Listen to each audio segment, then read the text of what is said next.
Educador, o desempenho de cada um na escola.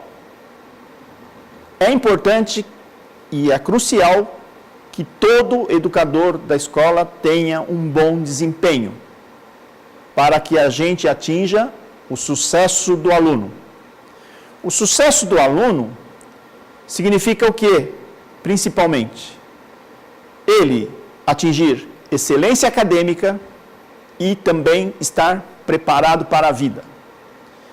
Vamos fazer algumas coisinhas aqui importantes para que a gente tenha um foco no desempenho de cada educador da escola. Responda rápido. Na sua escola, quem é o melhor educador em desempenho?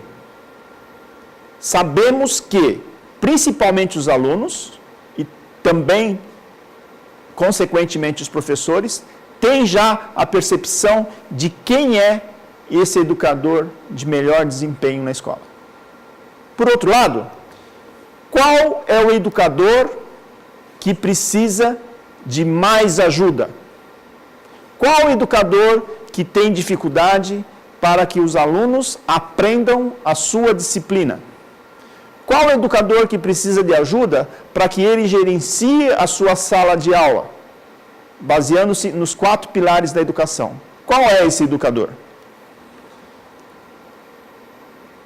Temos aqui um quadro onde ilustra muito bem como é que se deve fazer uma avaliação de um educador. No eixo inferior, nós temos aqui, os alunos aprendem mais ou os alunos aprendem menos. Esses resultados de aprendizagem de cada aluno, de cada sala, têm que estar alinhados, esses resultados têm que estar alinhados com as metas da organização, da escola. Metas do IDESP, metas de avaliações externas, metas de avaliações internas. No outro eixo, temos o eixo dos comportamentos e atitudes. Esse eixo de comportamentos e atitudes significa o quê? Os comportamentos e atitudes do educador estão alinhados com os 4 pilares da educação no seu dia a dia. Significa o professor estar agindo, fazendo com que os alunos também trabalhem dentro da sua sala de aula, os 4 pilares da educação. Aprender a ser, aprender a aprender, aprender a conviver e aprender a fazer. O primeiro quadro, à direita, do lado da direita inferior, alunos aprendem bastante, porém o professor não é um bom exemplo. Nesse quadro, os alunos desse professor aprendem bastante, porém, o professor não é muito aderente aos comportamentos e atitudes baseados nos 4 pilares da educação. Esse educador, o comportamento desse educador é exemplar. Porém, os alunos não aprendem. Também, esse professor é um professor que necessita de ajuda. Nesse outro quadro, os alunos aprendem pouco e o professor também não é um bom exemplo. Esse é o professor, esse é o educador com maior dificuldade no desenvolvimento do sucesso do aluno. E por último, temos a nossa referência positiva. Essa referência positiva significa que os alunos aprendem muito com esse professor e, simultaneamente, esse professor é um exemplo de atitudes e comportamentos baseando-se nos 4 pilares da educação. Esse é o professor referência. Os dos. O que nós devemos fazer na escola para trabalharmos o desempenho do educador? As avaliações, as constatações que a gente fizer, nas observações dos professores para fazermos essas avaliações precisam ser baseadas em evidências e constatações. Temos que constatar as evidências das atitudes e comportamentos positivos do educador no dia a dia da escola. Evidências e constatações das atitudes e comportamentos do educador. Mas os resultados mensuráveis, os resultados de aprendizagem, os resultados da gestão da sala de aula, os resultados mensuráveis de positivos ou negativos. Somando-se ou fazendo-se uma combinação entre atitudes e comportamentos, resultados mensuráveis, evidências e constatações, fazendo essa combinação dessas duas coisas, a gente tem o resultado final da avaliação desse educador. Agora, os don'ts. O que nós não devemos fazer nesse processo de desenvolvimento e de desempenho dos educadores. Se basear em pontos de vista e opiniões, sem trabalhar evidências e constatações. Pontos de vistas positivos ou negativos, mais opiniões positivos ou negativos, você vai ter uma avaliação individual de cada um, baseando-se em pontos de vistas e opiniões. Aí causa-se um grande problema. Por quê? Porque pontos de vistas e opiniões, cada um tem o seu.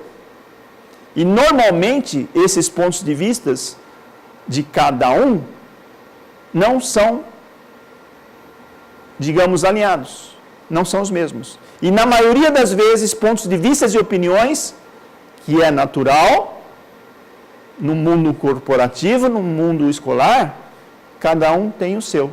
E muitas vezes esse é o problema, são conflitantes. A gente precisa fazer uma calibração.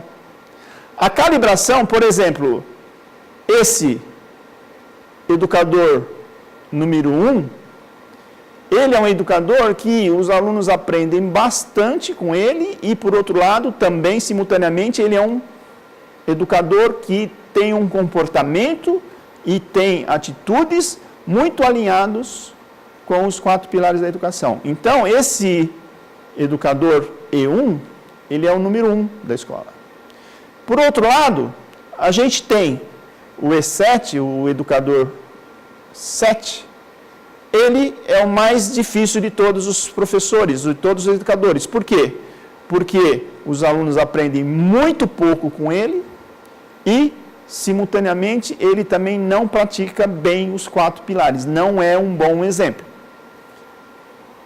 E esse quadro mostra, por exemplo, a distribuição da calibração, que colocamos nesse quadro os que mais desempenham bem e os que menos desempenham bem. No plano de desenvolvimento, depois das avaliações, a gente precisa fazer um plano de desenvolvimento, para que cada educador melhore no próximo período o seu desempenho. E o que a gente não deve fazer? A gente não deve fazer elogios exclusivamente para os melhores. Repito, nós não devemos fazer elogios exclusivamente para os melhores educadores da escola. E também não devemos apontar os desvios, as evidências e constatações das dificuldades daqueles que não desempenharam tão bem. Não devemos fazer exclusivamente apontamentos dos desvios dos mais difíceis. Agora, o que a gente deve fazer então? Para todos os educadores, a gente precisa fazer o quê? Identificar, registrar as evidências e constatações das coisas positivas de todos. Elogiar todos consequentemente, porque todos, cada um sempre terá pontos positivos. Então, teremos que elogiar todos nos seus pontos positivos. Todos, mais uma vez. E, com todos, combinar com eles que essas atitudes e comportamentos, essas iniciativas de aprendizagem que tiveram sucesso, devem ser replicados. Então, com todos, devemos elogiar e devemos combinar replicabilidade dos pontos fortes, dos pontos positivos de todos, de cada um. Passo 2. O que a gente deve fazer? Com todos, mais uma vez, todos temos alguns pontos de atenção, uns maiores, outros menores, uns mais impactantes, outros menos, mas temos também pontos de atenção. Todos nós temos na escola. Identificados os pontos de atenção, mais uma vez, baseados em evidências e constatações, a gente precisa criar combinados.